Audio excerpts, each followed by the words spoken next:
2 has entered the podcast. Welcome back, people, to Player 2 has entered the podcast. This is your co-host, Michael Peterson, a.k.a. MC Paperstacks, and with me, as always, is my co-host with the co-most, Derrick Murkison, a.k.a. the Merkman, a.k.a. Mercosaurus Rex.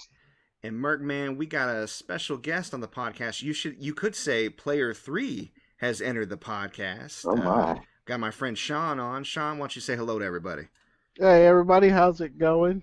Shaun, also Kardell DeShaun Manning, also known as Emperor Rimial, and if you've seen me on League of Legends, I am Saren. Thank you so much for being a guest today, Shaun. We are happy to have you and excited to get into all the news and everything that's been going on this week. Me personally, I finished Avatar for the 4th time. Amazing series. It's just as good as it ever was. My wife actually watched it with me for the first. I've been trying to get my wife to watch Avatar for like 10 years, y'all. It's a great series. Did you hear that Legend of Korra is going to be on there soon? I did. Have either of you seen Legend of Korra? Yeah, I finished it. Okay. What do you, I mean, a lot of people say it's not as good as the original Avatar. Some people say it's better. I don't know if I trust them. That sounds insane. What do you say? I'd say you really shouldn't compare the two, Okay. in my opinion, because Korra and Aang are two different avatars. Mm-hmm. Like completely different, where Aang was always calm and collective. Korra's a little hot-headed and headstrong. Mm-hmm. She's like the anti-Aang in a sense. Okay. That's the thing. I think the original Avatar, and it's always tough to follow up media like this. The original Avatar just nailed it so hard. And then you're introduced to this world and you have these expectations. So then when you have a different rhythm, which is going to happen when you have a different style protagonist, that's going to throw some people off. But quality-wise, you're still saying people should go ahead and watch it. I mean, you finished it, so...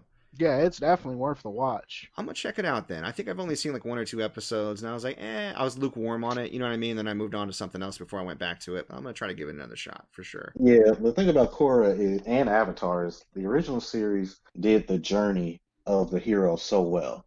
Mm-hmm. Korra is not really about a journey of the hero so much as it is about her evolving as a person. And also, Korra's villains are pretty top tier. The first season villain, the first and third season villain. While we're on the subject of that, another thing that separates Legend of Korra from Avatar is the fact that, like you said, Avatar is mostly about the journey of the hero, while Korra was more or less the choices an Avatar has to make and how those affect everybody. Mm. Wow, you guys are actually starting to get me excited to check this out now. Thank you for the viewpoints. Yeah, it's definitely good. It's got a lot more teen angst in it. Yeah. Than the original, but like it's got that CW teen drama. Who's gonna sit down at the piano and play Frank Ocean is all I want. All right. Well, you know what? I'm gonna check it out for sure. But I was gonna say that last episode, that 4-parter, the music. Mm-hmm. And the ending of Avatar, I forgot how good it was. It's tense, and it really makes you feel like the devastation that's about to occur if the Fire Nation gets their way. You know what I mean? Yeah. Especially Azula versus Zuko and Katara. Man. Woo. Oh, if you want to, you can go on Amazon and buy The Search and The Journey. They're in between stories. They're completely canon to the series, but it follows The Search is about Aang and the group with Zuko looking for Zuko's mom. And the first book has one that has a big plot twist to it that I think everyone should check out. So they're both mangas or they're just books? They're mangas essentially. Okay, I'm gonna check those But I mean, out. they're American made, so they're comics. I like that. That's really cool. Thank you. I never even heard of those. That's awesome. Oh, sweet. Yeah, I think The Search is 3 parts, and then The Journey is 3 parts. Cool. All right. Well, what's been going on with you guys this week? I actually got a new laptop earlier this week. Sweet. Not too pricey, but it's extremely powerful. Cool. So it's specifically for gaming then, I assume? It is specifically. I mean, it's only got 1080 in HD, but I mean, that's pretty much all I need. That's enough. Mm-hmm. Yeah. Mm-hmm. People that's are snotty enough, about but that I mean, 4K. I can play Titanfall on it, so. Hey, there you go. There you go. Well, I'm assuming that you're going to probably have a few things to say about what you've been playing this week. I know if I got a new laptop, I'd be sitting down like trying that bad boy out. So I'm excited to hear about that. I've got a few things I've been playing. Cool. All right, and Derrick, what about you? What you into this week? I beat The Last of Us Part 2 this week, so I'm very excited about that to talk about. We need to do a spoiler cast on it? Oh yeah, we're definitely going to do a spoiler cast. Cool. Definitely. Well, I don't know how close I am to beating Ghost of Tsushima. I just got to part 2. I haven't Googled it. Maybe it kind of feels like there's only 2 parts, but we'll see. And I've played the game for about 18 to 22 hours or so, if I had to guess. Oh, wow. And they say the game is about 20 to 30 hours long, so maybe part 2 is a little not as long, or maybe I just dilly-dallied. Who knows, man? Yeah. So, Well, I need to get that finished so we can swap. all right, cool. Well, before we get super into what we're playing, there were a couple of other current events I wanted to discuss. You guys may have heard this. Gamers trying to cancel Joe Rogan over a statement he made on his podcast about video games being a waste of time. Yeah. Have you guys, either of you, heard what he actually said? I got better things to do than listen to Joe Rogan. Let's be honest. I feel you on that. Well, I got a minute of it. Well, part of it actually started to play there. I got a minute of it queued up, and I wanted to listen to it so we can talk about it in real time. Now, whether you're a fan of Joe Rogan or not, some of his content's pretty good. Like I like some of the guests that he has on, and then some of it, I could take it or leave it. I think if you don't listen to him and you listen to his comments out of context or in a vacuum, he's gonna sound like boomer energy. He's gonna sound like an old man who doesn't understand video games. But we'll talk about what I know about him and then kind of my thoughts, and I'll get your guys' thoughts as well because I'm interested to hear what you think. But let me go ahead and get this played real quick. And video games are a real problem. They're a real problem. You know why? Because they're fucking fun. Addictive. And you don't. Yeah. Well, I have a real problem with them. And you do them, and they're real exciting, but you don't get anywhere. Right. It's like you could do like martial arts, right? You could learn jujitsu. You get obsessed by jiu-jitsu, and then 3 years later, you're like an elite jiu-jitsu athlete. You're entering in competitions. You're a purple belt. You're moving up. Yeah, you're doing well. Right. You're thinking like, I might be able to open my own school one day. You got confidence. Yeah, if I have 100 students and those 100 students are paying me X amount of dollars per month, I can make a living. Holy shit, I can have this would be amazing. And then you see your jiu-jitsu school, and your jiu-jitsu instructor has all these students and drives a Mercedes, and he's got a nice family, and that's the future. This way you're doing something exciting and fun, and you don't. Or you could just be playing fucking video games. 3 years later, you could be that same kid just playing video games, waiting for the next whatever the fuck game is, next Xbox game to come out, and you're gonna waste your time. Now that we've listened to that, what are your guys' first thoughts? He admitted in the podcast that he himself plays video games and that they're fun. Mm-hmm. However, his comments that you won't get anywhere by doing that is bullshit. And if he doesn't believe that, he look at himself. He plays video games. He admits that they're fun. He admits that they're addictive, and yet he's somewhere in life, despite what he says. And I think if you listen a little bit further, he even goes to say, because they start discussing professional gamers, and his guest, Joe DeShaun, says something like, well, that's 1 in a billion. He goes, I don't know if it's 1 in a billion. You have to be dedicated. Yeah. But then he starts talking about all the skills you need to be a professional streamer. And again, he doesn't really know that for sure. But that's actually the angle that I think nobody really discussed this week that I want to point out. He talks about how they're a waste of time and how 3 years later, you're just that person playing games. And you yourself, Shaun, kind of hinted at the fact, well, he plays games and he got somewhere. I think he's got this very capitalist mindset that a lot of us Americans have. It's been beaten into us since we were young. And this is something that came out in therapy for me personally. So I thought it was really interesting that he had kind of had that same issue. If you're not doing something productive, you're wasting time. Mm-hmm. If you're not productive 100% of the time, you're a waste of time. Doing something for fun or for you is selfish, right? Yep. Because we're all taught to be little productive drones in society, and we always have to be contributing to the big machine that makes America money. And that's why his example of, well, you could start a dojo and you could really be doing something because you'll be, there's a skill and you're providing use to somebody else. And then he even pivots to people can make money playing video games, and that's what makes them worthwhile. I'm here to say F all that.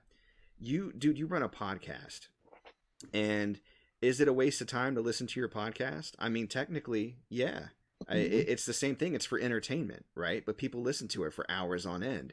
So you can't negate people for choosing to play something that gives them joy. You can't negate people for seeking joy. Video games give people joy, and I think that's their purpose.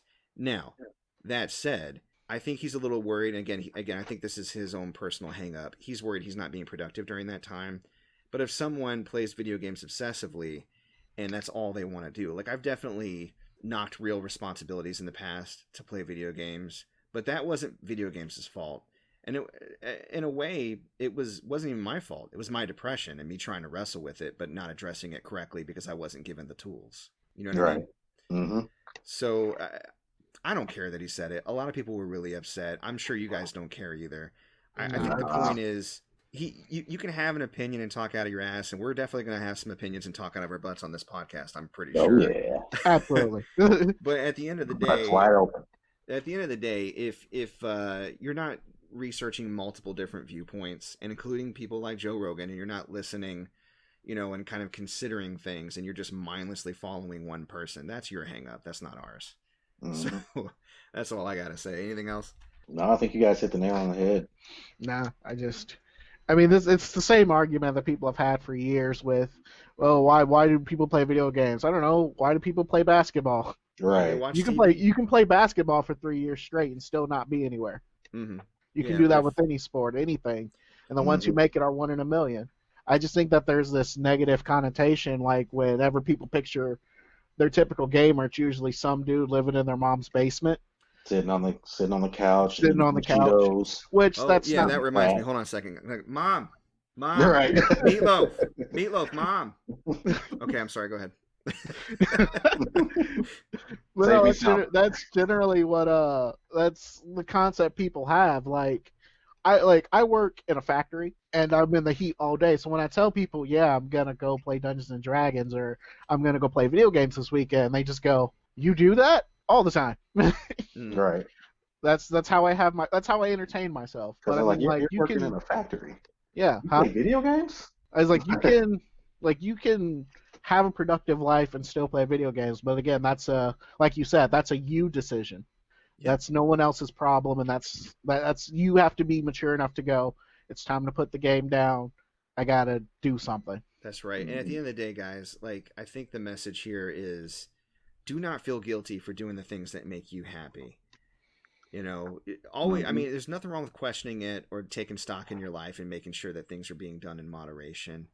But I mean, anytime you research psychology or you look into people who are trying to sort their life out, the big theme is naming the things in your life, identifying your feelings around them, and that's kind of where you move. So name, what do you do for fun as video games? You feel good about it, and take stock on whether or not that's taken over your life or not, because they are addictive. And for some people, they can, if you have an addictive personality, they can take over your life. But like anything else, if you have balance, you should not feel guilty at all about doing something that some boomer looks down on. Forget that. So that's all I got to say. All right. Well, actually, no, good segue. This leads into kind of some thoughts I was having about streaming. I think it was Tuesday, actually. It was after I did a Ghost of Tsushima stream. And I took a look at it, and it looked terrible. And I'm like, I've been doing this since December. Why do my streams look bad? And I started to research into things, and every time I read about tips on streaming or your settings, everybody has a completely different opinion, and it makes me feel so stupid sometimes. So I was feeling really kind of bummed out about how hard it is. And then I was thinking about how I'm older and I don't have the network a lot of people do, and how 2 younger people at my job do streams. We were doing like a stream podcast at my job about it, me and a few other people that do streaming. And one guy started in November and became an affiliate in December. I'm like, okay. And another girl just had her first stream, I think, on that Tuesday night. I stayed up to watch her stream. She instantly had 30 people on her very first stream. I've never had 30 people, period. Yeah. I don't think I had 30 people on this whole time if you add everybody together. So it kind of drove home that I got a long way to go. And the thing is, success for me is not, I kind of hinted at this earlier, it's not making a lot of money, or even any money, to be honest, or having thousands of followers. I wanted to hopefully have a consistent audience that I can see and kind of hang out with and be in that space with. And I'm trying to build towards that. But I got real hung up about the quality. And then I switched over to OBS instead of streaming, natively through my capture card software. And then I tried overlays again. And overlays are, oh man, they are just the anti-me. I can't figure them out. It took me hours and hours, and all the fancy tutorials with thousands of likes and very little dislikes, they are all lost me. And I found this little channel with 300 likes and 54 dislikes. And this guy was like, okay, the first thing you need to do, listen very closely. This is very important. And he was telling me all about it. And I was like, this guy knows what he's talking about, actually. Why doesn't people like his channel? I couldn't figure it out. But again, it's not produced. It's very low budget. His mic didn't sound very good, but I got overlays up on videos. So my videos, like, I think from Wednesday or Thursday on, are advertising things, which is kind of cool. So long story short, I was really bummed out about it. I even tweeted like a pity tweet, like, oh, streaming is hard. It's 3 a.m. Why can't I sleep? And I figured it out. And I think, like anything else, if you have a love and a passion for it, you can't get discouraged. You got to keep taking those small incremental steps towards better. That's the journey, So are either of you Final Fight fans? Oh, I love Final Fight. Not so much. Okay. I never got into it. All right, so we got one Final Fight. Have you played Final Fight Streetwise? I have not. Okay, that's that PS2 game that came out in 2006. It was the last official Final Fight game that released. It got critically panned. People hated it. I thought it was okay. It's funny. I used to follow two best friends play. That's Matt and Pat, now known as Matt McMuscles, because they split off. Because I guess Matt and Pat actually hated each other. Who knew? And I watched them play it, and it looked interesting. It looked really kooky and fun. There was a mission where you had to go around a diner stomping cockroaches, and I was like, yeah, okay. They were like gigantic too. And then I just saw that Angry Video Game Nerd released an episode this week on bad Final Fight games, and one of the games he covers is Final Fight Streetwise, and he just ripped it apart. And then, funnily enough, he quit the game without saving, not knowing you have to manually save, because it's a game from 2006. You would expect it to have autosaves. Right. And so then he had Matt McMuscles come in and explain the rest of the episode. I was like, oh, collaboration, that's cool. So I think it's cheap, and apparently everybody hated it, so look up some videos of it, see if you like it. I think it's actually worth getting. I enjoyed it. There are some frustrating parts because of just really tough bosses, but once you figure it out, it's not impossible. And I mean, Cammy, I think, shows up from Street Fighter. Hagar, all the people from Final Fight eventually kind of show up, and it's interesting. Like, it's kind of like an open world style beat 'em up in a small map. Yeah, I remember these. I don't remember Streetwise. That's not click, but I remember the original Final Fight. I remember playing that. You know what? I'm looking at the cover art, and I think I may have had this for the classic Xbox. Yeah, it was on Xbox too. Yeah. Yeah. I think I may have had it. I'll just have to play it again, see if it comes to mind. Yeah. But I think I remember playing it. Yeah, shoot me a note after you try it out. Let me know if you think it sucks too, like everybody else but me. All right. Well, good news for music lovers and Cowboy Bebop lovers and people who have Spotify. All the Cowboy Bebop soundtracks are on Spotify, baby. You know, I can't listen to that soundtrack. My wake up alarm is the opening song to Cowboy Bebop. That used to be mine. That's how I wake up every morning. Now it just makes me want to hit snooze. Yeah, when I hear that, I thought you fall asleep. My phone. 3, 2, 1, let's boop. 5 minutes, please. Shaun, wake up. That's great. That's great. Yeah, so for people who are interested, you can now get on that. You don't have to get on SoundCloud and have to listen to an ad after every single song. You can make your playlist, and unless you don't pay for Spotify. Yeah, I don't pay for I actually do. I find it worth it. I'm one of those weird people that finds it worth it. But I listen to music like all the time. I'm going to be listening to music here in a second when I start editing this podcast. So it is what it is. All right, well, I think that's everything I got going on current events. We kind of led into what we're playing, but Shaun, what you been putting on that new laptop, baby? I got the Skyrim Special Edition, but that's strictly for mods. So Titanfall was something I played around with. Guild Wars 2 is still one of my favorite MMOs, but I'm mostly just using it for competitive gaming, so League of Legends is my big boy. That's what I've been playing on it. They say that a powerful PC isn't going to make you better, but I think it does. I can make plays I haven't been able to make before. Okay, so it's opening up a whole new world for you. Yes, it has. I love it. Are you a video game donkey fan? No, I am not. He used to do a lot of League content. Have you seen these videos? I do, because one of the guys I listen to, I watch Magikarp use Fly a lot. Okay. And he does stuff with Donkey all the time. Him and Yakocon. Okay. Yakocon. Yeah, Donkey released a video on Origami King this week that I thought was pretty funny. Almost made me want to get that game until I looked into it further and realized that the battle system was... Ugh. Yeah. So, yeah, all right, cool. What about you, Derrick? What you been playing?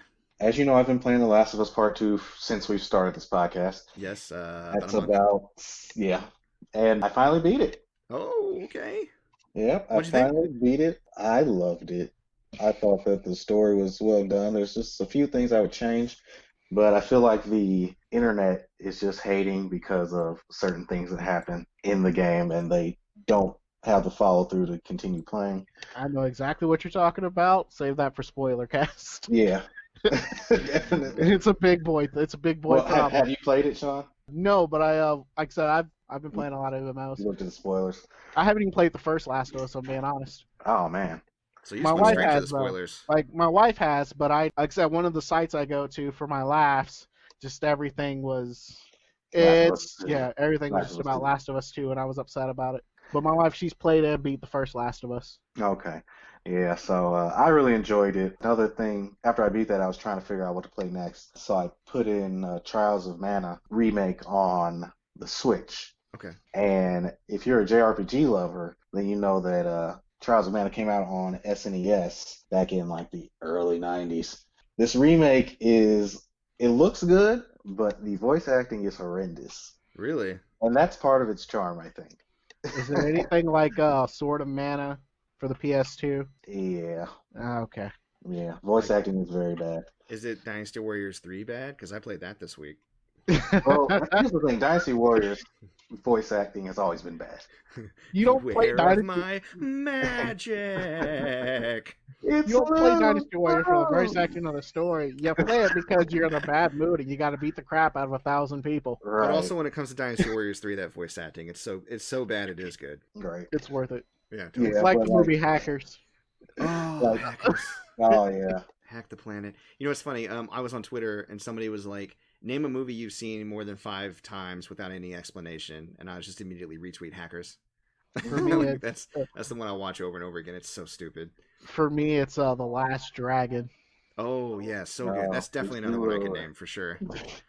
I hate it though because my wife is not as big of a fan. Like I think I forced her to watch it maybe in the first couple of years of our marriage because she hadn't seen any movies, and it took a while to kind of, I don't know, increase her palate for quirkiness. I think if I showed it to her now, she'd probably appreciate it more. But I'm just in the kitchen cooking waffles, talking about dirty books. I found them, and she's not joining in, and it makes me upset. I'm like, you need to know this song.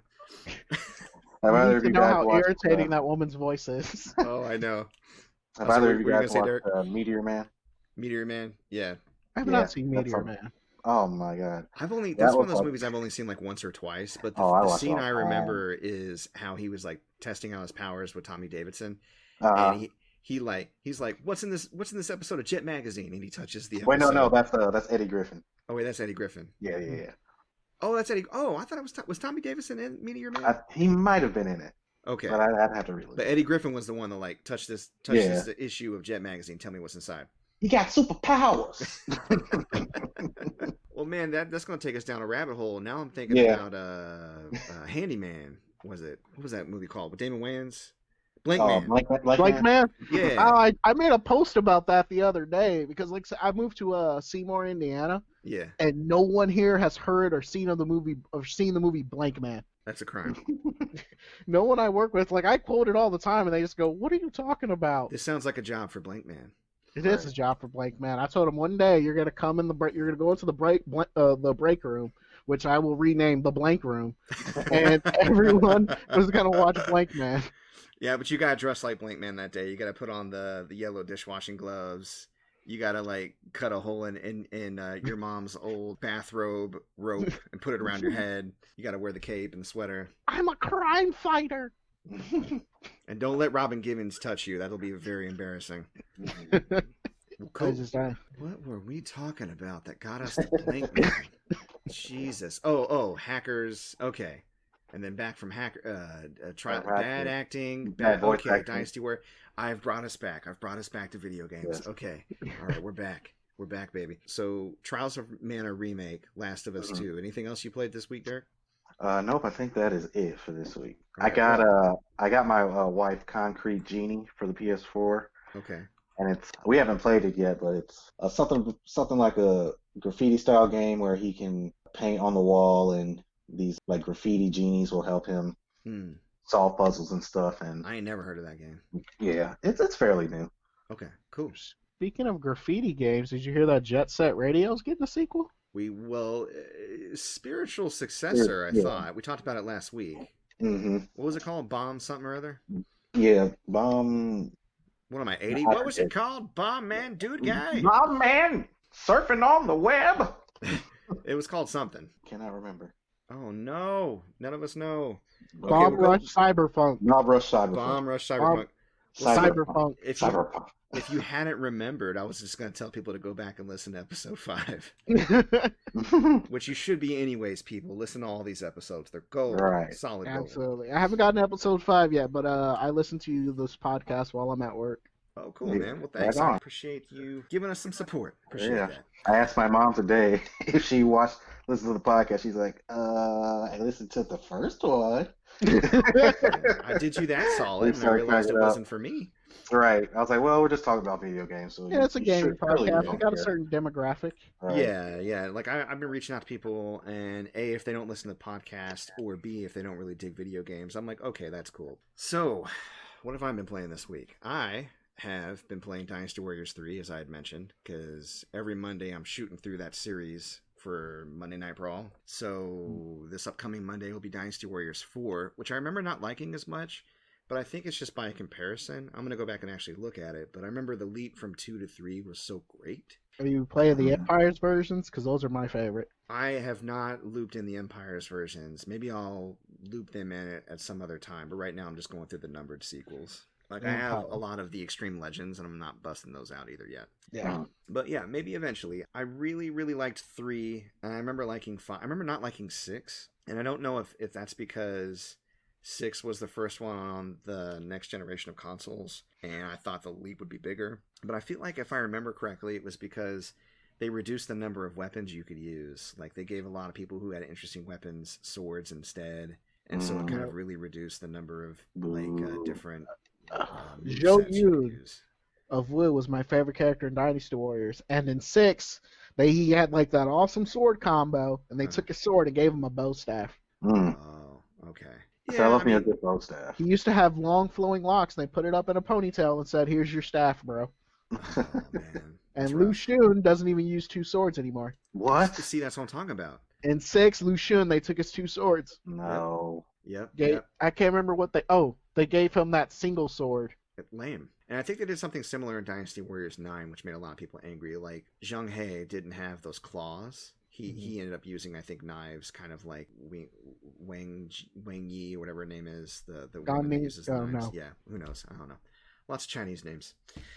So yeah, but I'm going through those if people are interested, because I basically spend the stream gushing about the differences between the games, what I like, what I don't like, and then the back half of the episode is just me trying to see if I can get through that person's Muso mode as fast as possible. 3 was a lot tougher than 2, though, so I didn't really quite make it. Let's see, what else I play? I played Ghost of Tsushima, of course. That's going really great.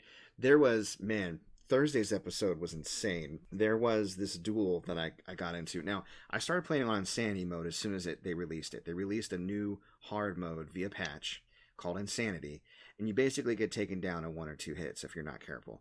But all your tools are still available, and you still kick just as much ass, so it feels fair. But I knew when I came to a duel, I'd be in trouble. And when I started out episode, I think it was like episode 5, I was really concerned because the standoffs that you can do, you guys may have heard about this, like you can challenge people to a standoff, and then you hold the attack button, you release it right when they attack to one-shot them. Yeah. They do this thing where they feint now, so I have to be a little bit more careful, and I have to really adjust my timing because they have to come at me before I release it. It can't just be that they yell. And I wasn't getting them. Like, they were attacking me, and I wasn't releasing the attack button fast enough, which I thought was odd. And I was like, okay, well, maybe I just need to relearn the timing on that. And then when I got to the duel, I just kept getting beat, and then I would adjust my equipment, and I would get one-shotted.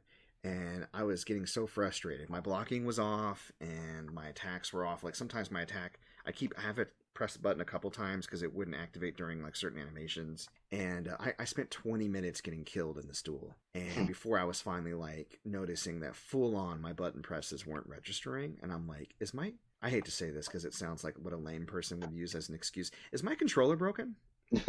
And so I grabbed another controller and I turned it on, and then I started the next duel, beat the guy immediately, parried perfectly, all my button presses were on point, and immediately took him down, took no damage. And I was like, oh, that's cool.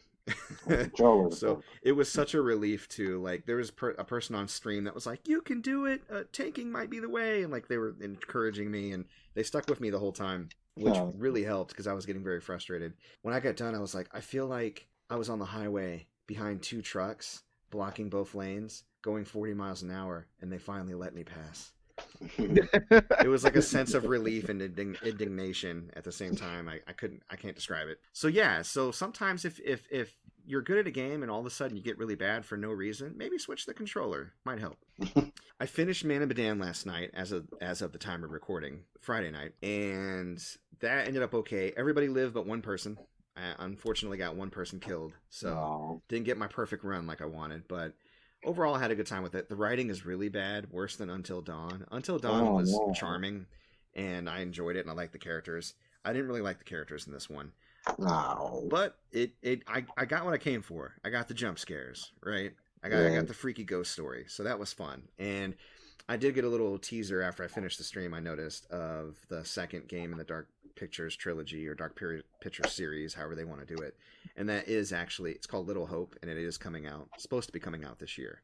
So Sweet. I haven't heard a release date for it, but it's on my radar. I'll try to pick it up if it comes out. So let's see. I think, Vampyr. I want to talk about Vampyr. I played that on Wednesday, like for the first time ever for my blind play. Have either of you played Vampyr? Yes. No, I want to though. You should go ahead and buy it on the summer sale. It's like $11 or $12. Wasn't that a PS4 release title? No, it came out in 2018. Yeah. Did it? Oh, okay. Yeah. It's not like a big AAA publisher, so there's a little bit of jank. Like sometimes I'll be talking to somebody, and then another NPC in the background will just be conga dancing in and out of the frame. But the music in that game is atmospheric and fantastic. The concept of being in the Spanish flu pandemic in London is very eerie when you consider the dialogue being compared to our dialogue. And I'm looking at posters about how to properly wear a mask. It's kind of surreal, to be honest. And then just the gradual change of learning all these vampire powers and deciding if you want to be a vampire that just kills people and gets lots of experience points and gets really powerful, or if you want to play the game tougher and be a good person and not try to kill people. There's that whole dynamic. And then like every NPC has like rich backstories, and you can learn things about other people by talking to different people and open up like side quests and dialogue. And it's very rich, I would say. It's like a dense, high class dessert. You want to bite it slowly. No pun intended. So I really, really like it. And I'm looking forward to maybe playing it as a main on the stream sometime down the line. I don't know if it's going to happen this year because there's just so many games coming out. Oh man. Yeah, I'll say when I first started playing it, it felt like I was playing a 360 game. Oh, just because of the graphics, or yeah, the graphics and the gameplay just felt just when I first started. I was like, am I playing a 360 game? I mean, that's fair. I think it looks good graphically, but I think it's more about the style rather than the graphics itself. It's very stylish. Right. So, and I agree with you. The combat's a little clunky, but does that open up? Like, how long have you played it? Have you played it enough to get it? I only played it for a couple hours, like the first boss fight. Oh, okay. Yeah, it I believe it does open up a bit, but I understand where you're coming from, certainly. I think if you're really into gothic stories and you like, like horror adjacent type mythology, and you're just wanting to check out a cool pandemic story, which I think is cool. I don't know about you guys, but I find pandemic content to be extra interesting now that we're in one for some reason. I don't know why that appeals to me, but it does. You figure you want to escape from that, but like I'm fascinated by it. I can't tell you how many times I've watched Contagion. I think it's just because there's an end to it, so it comforts me. Like, wait, here's the beginning, here's the middle, and here's the end of this thing. Whereas the thing I'm in real life, we don't know what the end is yet. So right, don't know when we get there. Yeah. All right. So speaking of deals, Vampyr, again, people pick it up $11 or $12 digitally on PSN. I noticed that Resident Evil 1 and Origins, the physical version for Switch, keeps showing up on Amazon for like $19. I actually picked up a copy myself. Now, when you actually open it up, and I'm sure you guys are already anticipating what I'm about to say, 0 is physical. Resident Evil 1 gives you a download code. Of course. Really? So be careful if you find it for cheaper but used. You may only get one game. But at $19, Resident Evil 1 on the go, you can't beat it. Yeah. Well, here's my issue with that. If you can fit Breath of the Wild on a cart, you can fit Resident Evil 1 on a cart with Resident Evil 0. Of course So you can. it's like it just I guess it's kind of to fight pre-owned game sales, so people will have to buy them new in order to get, the extra content or game. Well, But I don't like it. I know the Xbox Scarlet had to come up with a different console with a disc slot because the Xbox Scarlet originally wasn't going to have one. Yeah, they decided to test a walk because PS5 is doing the same thing. They have 2 different versions. Yeah. And I'm trying to encourage everybody I know not to buy the no disc version just to try to save a little bit of money, because as soon as you give them an inch, they're going to take a mile. And pretty soon we're not going to have ownership over our games at all anymore. Derrick and I actually talked about that last week. So yeah, that we can see which way the wind's blowing. So yeah, and we'll fight it as long as we can. Yeah. Absolutely. But on your resale adventures, Derrick, you told me about noticing some stuff on clearance at Walmart. What's up with that? Yeah, so if you check out your local Walmart, and it varies by store, a lot of times they'll have games that have been out for a while on clearance. And what you need to do is you need to download the Walmart app and change the store to the store that you're currently in, so you can scan as many games as you want, and it'll tell you how much it is in that store. So I went to a Walmart in my neighborhood the other day, and I actually found some Switch games on sale. They were $15 each. So I got I got one for Michael. I got a Shovel Knight Treasure Trove. Thank you for that, sir. Yeah, I got myself a copy too. They were both $15 each. Nice. Contra Rogue Core, which I've heard is not a very good Contra, but $15 for that. Asterix and Obelisk, I think, is another title that was 15. But yeah, check out your local Walmarts because sometimes they have really good deals. True. It just depends. What about you, Shaun? You notice any deals this week? Anything you took Yes, I advantage of? did. It's a game I already have, and I'll probably talk about it a little later today. But Greedfall, if you have not played it, I recommend it. And right now it's on sale for $18 at the PlayStation Store. Nice. Okay. What's that? You know what? You said you were going to talk about it later. We'll get into that later. I know that's something that you've been feeling this week, so yeah, I'm excited to hear about that. Well, news. There's been some cool news this week. So we've been gushing a little bit about the fact that Spider-Man Miles Morales is going to be coming out on PS5. Did you guys hear that it's actually going to be packed with a remaster of PS4 Spider-Man that's going to be optimized for PS4? Yeah. Oh, that is by far, I'm still finding cool things in that game. Yeah. They have an entire different animation when he's crawling up the walls when you hit a fire escape. Yeah, and he webs up it and he runs. webs up the fire escape. And there's different dialogue when he's standing still and he's swinging. You can hear the influx in his voice as he swings. They put so much effort into that. Yeah, no, you're right. When we was having conversations at Mary Jane, depending on if you're swinging or if you're walking still, yes, they thought about so much. One of the coolest things that I did for the first time that really blew my mind, and now I can kind of see them coming, so I can try to actually do it on purpose. But when you first slid through a concrete cylinder or underneath a water tower on a roof, and that cool close-up animation as he kind of slides right through that narrow opening, so awesome. I also like how they evolved some of the story too, like Jameson. He so they put a set play wanted to make the game more modern. So Jameson, rather than just working in the Daily Bugle, he now runs a podcast. Right. Yeah. Telling everybody about how frogs will make you gay. Yeah. Yeah. Kind of like how they did on Spider-Man Far From Home. Yeah. They modernized it, and I love that they modernized it. And they even changed, God, what's her name? Screwball. Yeah. Screwball, yeah, she's like a YouTuber. Yeah, she's a YouTuber now. Yeah, that was in one of the DLCs. I remember that. Yeah, that was crazy. Yeah. Cool. Well, you guys got some news that you were telling me about. Derrick, what you got this week? What's on your radar? Let's see. Cuphead is on PS4 now. Saw that finally released on PS4. Yeah, one less exclusive for Xbox. Unfortunately. Well, it was already on Switch, but. Well, yeah, but I mean, now it's on Sony. So no one's really competing with Nintendo. They're in their own little. You don't compete with Nintendo. That's just the game. Nintendo does its own thing. No one innovates like they do. Right. Yep. If you're a fan of the Battletoads franchise, the new game will be launching on Xbox One on August 20th. There's a new Battletoads? Yep. I remember they revealed it at, I think, E3 last year. Yeah, there hasn't been a ton of news about it, but it's been on my radar a little bit. Are you a fan of Battletoads, Shaun? I had the original game for the Battletoads Double Dragons. I had that for the Super Nintendo. Cool. Oh, sweet.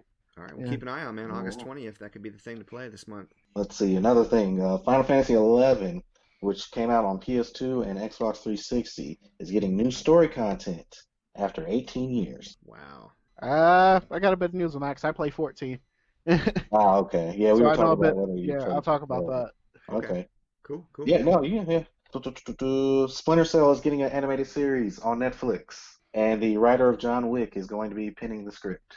Keeping an eye on that. That sounds Yeah, awesome. very excited about that because Didn't you mention? Oh, go ahead. Sorry. Splinter Cell hasn't been getting any love in the Mm, past few years, and the fans want to see it come back. So this is something, not a wait, game, but it's something. wait a second. Doesn't Ubisoft own Splinter Cell? Damn it. Damn it. I'm sorry. I am not consuming Ubisoft content right now, so I'll have to Well, skip that. maybe they're not getting any money from it. We don't know. Yeah, Yeah, I'm sure they're not. I got Come a on tidbit now. of information you might be interested in then, Mike. What's that? Dragon's Dogma. The anime for that comes out the 17th of September on Netflix. Yeah, no. Funny that you mentioned that. Episode 4, I said it came out July 17th because I didn't see the month, and then I made a correction last episode about it coming out on the 17th. I feel so bad I wish I had you then because I misled a lot of listeners, all 2 of them that enjoy Dragon's Dogma and listen to this podcast. Right. I bought that game 3 times, if you can believe it. Yeah. Wow. Oh, I love it. I'm a huge Berserk fan, so that the first game had that content where you could dress as Guts and Griffith. When I played it on the 360, I used your Guts character as one of my companions. I remember that. You did get my Guts camp. That's cool, man. Yeah, you made him a loot whore, so I needed that. Yeah, everybody needs a loot whore. It's like if I don't have one, I'll be the loot whore, and that's not good in Dragon's Dogma. No, it's not. Well, good, man. I'm glad you took somebody got a little bit out of that. So I heard something about puzzles that you had mentioned before, Derek. What was that about? Yeah, so if you haven't gotten enough Final Fantasy VII Remake and you enjoy puzzles, there's a 1,000-piece and a 500-piece Final Fantasy VII Remake puzzle up for pre-order on Amazon right now. The 1,000-piece features Cloud on his motorcycle, and the 500-piece features, actually, that's an original Final Fantasy VII. It has original artwork for all the characters on it. That's actually pretty cool, actually. Yeah, that sounds more appealing to me somehow than the remake one for some Just reason. Cloud on Why his bike. jigsaw puzzles of classic PlayStation 1 games? How has this not been a thing yet? How I don't difficult know. would that be? All those muddy textures? Oh man. Oh, Jesus. Yeah, no, but they look pretty sweet. And they're $25 and $20 respectively, so That's if you're not into bad. puzzles. Yeah, I'd like to see the Venn diagram of hardcore PlayStation RPG gamers versus hardcore jigsaw puzzle. Right. Where do they meet? Yeah, where do you guys intersect? Well, there was a really cool thing Getting you had brought up frustrated earlier. and still pressing forward. Say what? They intersect at getting frustrated and still pressing forward. There you go. All right, I was going to mention, and I know that this came across your radar too, Derek. So on Reddit, according to the user Lone Quackers, the cutscene for the disarmament of all nukes in Metal Gear Solid 5 was triggered on the PS3 version on the 27th of last month, on July 27th. And there's a video on YouTube by YouTuber Steph, S-T-E-F-F, that shows the cutscene running on the PS3 hardware. And that is really interesting to me. That means that PS3 users banded together. When did that game originally come out? Like the 2016? I think it's 2016. Yeah, or maybe no. You know what? I think it was 2015 because I played it before Ben was born. Oh. So yeah, 5 years later, users got together and banded together and finally disarmed all the nukes on the PS3 platform. Now, I mean, the people have seen that cutscene before because it came out on the PC version due to a glitch.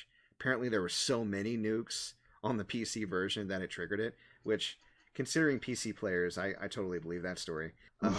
But yeah, I mean, I'm sure that they're back to having nukes now, but for a second there, they actually disarmed all their nukes. And for we some had reason, achieved world peace. Yeah, I find that interesting. Even Hideo Kojima tweeted out about it, so he's still following news on his old game, which is kind of cool to hear. Any other news this week? Anything you guys can think of?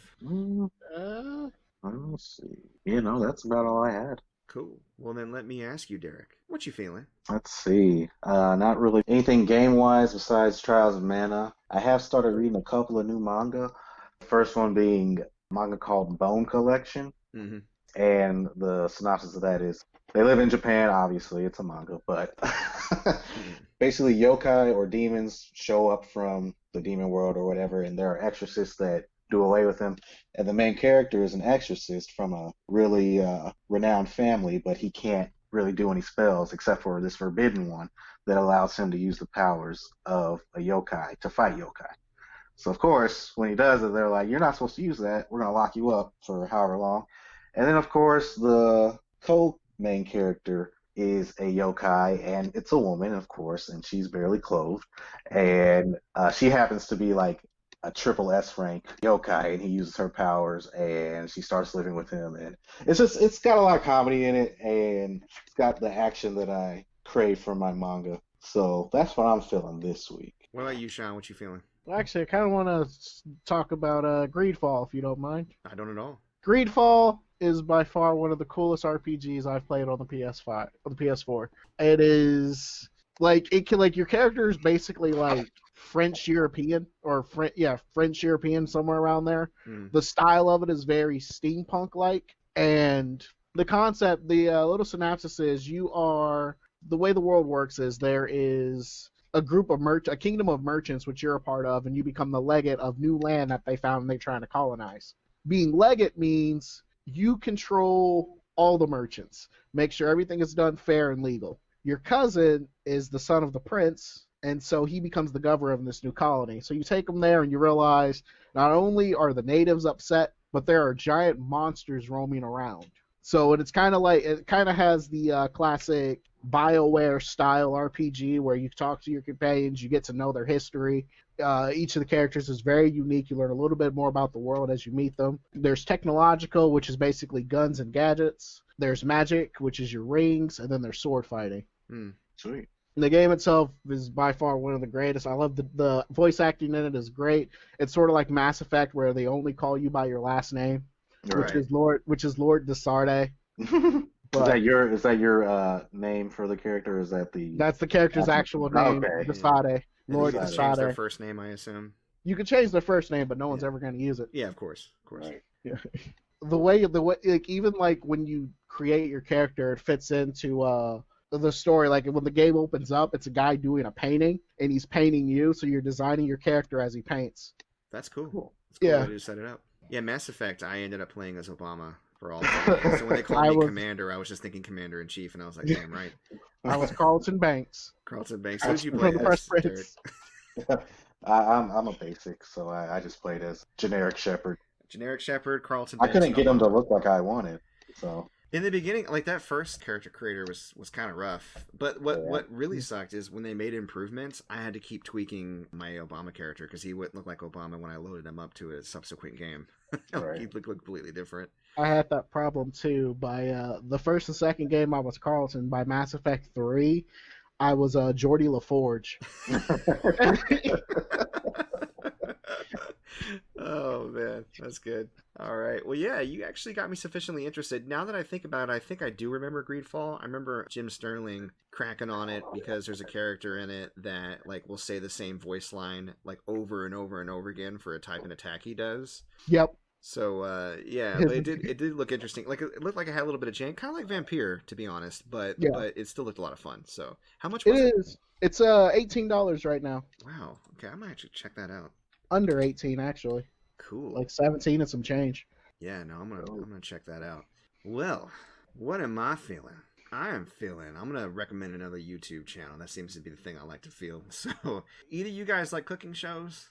I do. Not so much. My wife loves Stupid Martha's Potluck.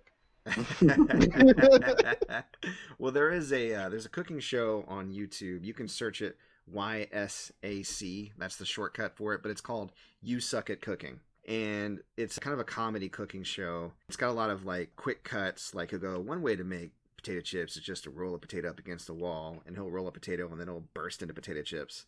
You know, stuff like that. Or he'll go out into the woods to find a fresh cucumber or something growing out of a tree. Silly stuff like that. But it has really good recipes. Like one of my favorite episodes of that show, it was where he was talking about different ways to reuse like leftover mac and cheese. And one of the serious ways was to add like curry powder and chickpeas and make kind of like an Indian style mac and cheese, or add like some basil and some pesto, yes please, and cheese. Then he put like a single piece of a leftover macaroni on a steak, and he called that "Do you even lift a roni and cheese?" But some of them like were really cool ideas. So if you're into funny videos and you also like to get good cooking ideas, I think You Suck at Cooking is definitely a channel that you'd want to check out. So, well, we got a little bit of time left, which is interesting. I thought we'd be pressed for time because there's 3 of us. I think maybe because I was so concerned about that, I was like, okay, moving on. And usually we go off on tangents. Like No you wouldn't tangents. believe. No tangents. So in light of that, just because I don't want to shortcut the listeners, I want to make sure they get that full hour in. I want to ask you guys a question that I think really sparks a lot of debate. What do you feel is the best console of all time? Oh, I'm gonna sound like a total toad when I say this, but it is PC. Okay. Yep, you're a toad. Don't speak for the rest of this conversation. Yeah. No, I'm No, just kidding. Are we counting? Are we counting PC as an actual I own console? consoles. I own consoles, but that's only because of my own personal preference. Right. Like I like to play certain things on consoles, and there's certain things I like to play on PC. But when it comes down to like from a financial standpoint, if you're not playing too many exclusives and they come out for PC, you don't have to buy another Like there's never going to be a PC 2. You just keep upgrading what you have, and it's a lot. I mean, if it's not a laptop, if it's a desktop, it's a lot cheaper to just upgrade that than it is to keep buying consoles. You know, I think I completely agree with you, to be honest. PC mystified me for a long time until I built my own. And I was like, oh, is that simple?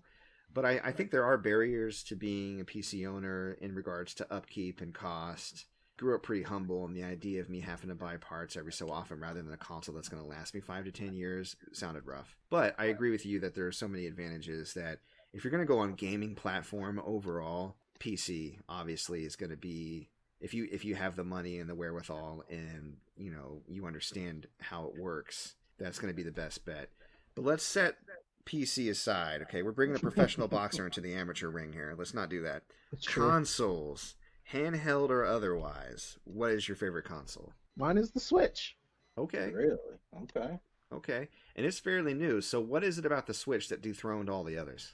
I mean, don't get me wrong. I mean, it doesn't have nearly as much processing power as an Xbox or a PS4 does, but it's portable and it has very decent battery life. So, I mean, there are times where my wife's like, hey, I want to cuddle on the couch. All right, cool. I'm playing The Witcher. I'll just play it on the Switch. I'll just pick that up and go in the other room. Right. Yeah, well, that's kind of one of the things I like about the Switch, too, is for this generation, the PS4 is my favorite console, and then the Switch came along and just started eating my PS4's lunch. Anytime there was a game that came out for both consoles, I would inevitably get it on the Switch first because I knew that if I was into it, I didn't have to stop playing because I had to go to the BMV or get on the train, get a haircut, whatever. We don't have trains here in Indianapolis. You don't have the train and get a haircut. It's like, the train, as people do. But no, I mean, like, just various people in their walks of life, all the things that they need to do. You know what I mean? Like, I play Switch in the bathtub sometimes, just relax. You know what I mean? Oh, yeah. Get that bubble bath and that Switch, It's baby. waterproof up to 3 feet. I don't know if that's true or not. I've never dropped it, thank goodness. But wouldn't recommend it, but that's what the specs said. That's what the specs say. Well, Nintendo does make consoles that can take a bit of a beating, so I don't know. I'm not going to put it to the test, but I also kind of believe it. But yeah, like that ability to be around your family or your loved ones and still get some gaming in. If you guys are all hanging out, you just want to be in the same room, or take it with you wherever you go. And just to be able to have that, pick it up out the dock and go to the bathroom, come back, wash your hands. I take my Switch to my in-laws' house when we go to Chicago to visit them. Yeah. And sometimes we'll just go down in their basement and play Smash. So cool. Yeah, and I love that. I love the fact that you can just take it with you, and it's not like this big haul. You have to take a mess of cords and all this other stuff. It's neat. Right. What about you, Derek? What's your favorite console of all time? Okay, because this one's hard for me because I've owned a lot, and I've had a lot of main ones. I've owned the Super Nintendo, PS1, 2, 3, 4, Xbox 360, Xbox One. But for me, it's going to be maybe a tie between PS2 and PS4. Okay. And the reason I say that is PS2 obviously is a classic system. There's, like 5,000 games on that thing. And you got all your, you got your Metal Gears, your Final Fantasies, your Kingdom Hearts. You got everything you could ever want on that system. That was the king of consoles in its day, man. Yeah, no, you couldn't mess with PS2. I mean, Dreamcast tried. See what tragic end of that story. Yeah, Xbox tried, and I mean they did their thing for a little bit, but original Xbox, nothing on PS2. Not even close. Halo At the time, yeah, but that was it. Yeah. But PS4, we've just been seeing so many like near perfect exclusives, like year after year after year, like Horizon, God of War, Persona, just all these games I've played through and have had such a connection with, and I just couldn't stop playing them. And Joe Rogan would think I'm wasting my time, but I feel like I'm opening my emotional state even more and better understanding myself as a person by playing these games. Funny thing about Horizon, my wife. So when I got my wife her PS4, we got her Horizon Zero Dawn with it, brand new in the plastic. It was in the plastic until last year when I loaned it to a friend. Wow, that's funny. Yeah, but so I say I have it. I've never played it. Oh man, it's good. You should. Yeah, it's really good. And the second one's coming out within the next few years, so yeah, I got to get on that. Yeah, but if I had to choose, I'd say PS4. Okay. Because it's been out since 2014. I feel like I've done surprisingly most of my gaming during that time, from 2014 to now, which is weird because I'm an adult now, responsibilities, family, and everything. But when one of these exclusives comes out, I just put so much time into it, and they're always just so good. They're so good. Spider-Man, we were talking about that earlier. Yep. Spider-Man is a near perfect game. The only thing I would change is the side quest variation. That's it. Yeah. That's it. But PS4, I'm gonna say favorite system of all time. Cool, man. Well, let's see. I'm with you, and Shaun, I'm pretty sure this is the same for you. Like, you play video games your whole life. You go through a lot of different systems. I've had the PS1, the PS2 in their hey. I was a Sega Genesis kid. I had an NES. Game Boy Advance, I was big on that. DS, one of the early adopters of that. Eventually got the Xbox and the GameCube. Never owned a Dreamcast, but I have respect for it. I think it's a cool system. Xbox 360, Xbox One, PS, all of them pretty much. I want to say I'm leaning towards Switch as well, even though it hasn't been out that long, because of all the things we already discussed, all the advantages it has, and you want to talk exclusives, it also is kicking a lot of ass because it's Nintendo. They got a huge library of games to pull from. They don't always take advantage of that backlog like they wish they would. Mega Man. But I'm telling you, it like when you get a Nintendo system, you're in for it because whatever's coming out for that system is it's gonna strike gold every time. I can't think, even with the Wii U, I can't think of a single Nintendo system where if you got it, you wouldn't have a treasure trove of exclusives to check out and have a really good time with. Yeah. PS4, I'm really impressed with as well, and I think this question's tough because I feel like you have to add so much context to it. Because I think if I were to do like a top 5 consoles, then PS2 and PS4 would definitely go in there. I think Game Boy Advance would go in there. Game Boy Advance blew my mind.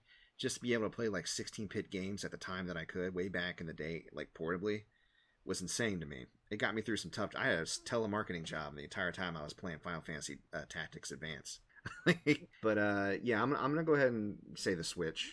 I think Nintendo Switch is also my favorite console. So, cool. Well, I think that brings us up to time, so go ahead and wrap it up. I'm going to close out with my plugs, and Shaun will give you a chance to plug what you want to plug as well if you have any groups that you game on you want people to check out. So if you like what you hear on the podcast, you want to hear more, feel free to follow me on Twitter at MikePetersonAL. The YouTube channel is MC Paper Stacks Plays. I'm putting Twitch streams that age out on there or highlights. But you can see my fresh Twitch streaming at twitch.tv/MCPaperStacks. I Twitch every night of the week. Mondays and Wednesdays I start at 9, and we're doing Monday Night Brawl and Wednesday Blind Plays. Tuesdays, Thursdays, and Saturdays I start at 8. We're doing just the main game that I'm playing the most, the one that's most recently come out. Right now that's Ghost of Tsushima. On Fridays, do Friday Night Frights, that's horror games, and then Sundays I play The Witcher. And Friday Night Fright starts at 10, Sundays at 7, all this is Eastern Time. Check out future episodes of the podcast at our hub at anchor.fm/player2 has entered the pod. Every Sunday a new episode is coming out. Feel free to donate to the cause on that hub if you wish. Podcast is also available on Breaker, Google Podcast, Overcast, Pocket Cast, Radio Public, Apple Podcasts, and yes, Spotify. You can email us at mcpaperstacks@gmail.com if you have any questions, stream suggestions, concerns, comments, etc. If you'd like to check out a Facebook group that I run, I've got one at facebook.com/groups/indiegamers. Derrick, what you got? All right, you can follow me on Twitter at goodies_more. You can follow me on Instagram at GamerGoodiesMore, and you can check out my website at gamergoodiesandmore.com. I've got a bunch of items that I sell on eBay there, and just recently, actually just today, I always get the best stuff on Saturdays. I picked up a bunch of inbox anime and video game figures, so I'm going to be posting those this week on eBay, and you can check out my eBay store at ebay.com/str/gamergoodiesandmore. So be on the lookout for that. Shaun? My Twitch account is Mr. Muffin Time Gaming. Mr. Muffin Time Gaming. All right. It's been muffin time. All right. Well, thanks, gentlemen. I appreciate you. Appreciate everybody out there listening. We hope you guys have a good week, and we will see you next week. Bye. All right, See you peace. guys.